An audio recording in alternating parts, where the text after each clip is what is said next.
అందరికీ నమస్తే అండి. ఈరోజు రెసిపీ సొరకాయ పులుసు ఎలా చేయాలో చూద్దాం. ఇలా ట్రై చేయండి. ఎప్పుడన్నా కూరగాయలు లేనప్పుడు, ఎప్పుడన్నా చారు తినాలనిపించినప్పుడు ఇలా ట్రై చేయండి. సొరకాయ ఒకటి తీసుకొని చెక్కు తీసుకొని ముక్కలుగా కట్ చేసుకోవాలి. కొద్దిగా చింతపండు నానబెట్టుకొని పక్కన పెట్టుకోవాలి. పొయ్యి మీద చిన్న గిన్నె పెట్టుకొని 2 స్పూన్ల నూనె, పోపు కొద్దిగా, జీలకర్ర కొద్దిగా, పచ్చిమిరపకాయలు, ఉల్లిపాయలు, కరివేపాకు వేసి వేపుకోవాలి. వేగిన తర్వాత కట్ చేసుకున్న సొరకాయ ముక్కలను వేసి కొద్దిసేపు నూనెలో వేగనియాలి.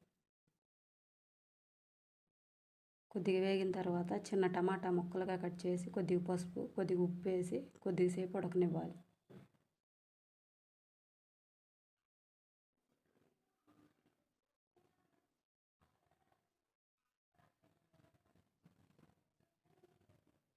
కొద్దిగా అలా ఉడికిన తర్వాత స్పూనున్నర కారం వేసి మొత్తం కలుపుకోవాలి. ముందుగా నానబెట్టుకున్న చింతపండు రసం వేసి మొత్తం అలా పోసుకోవాలి.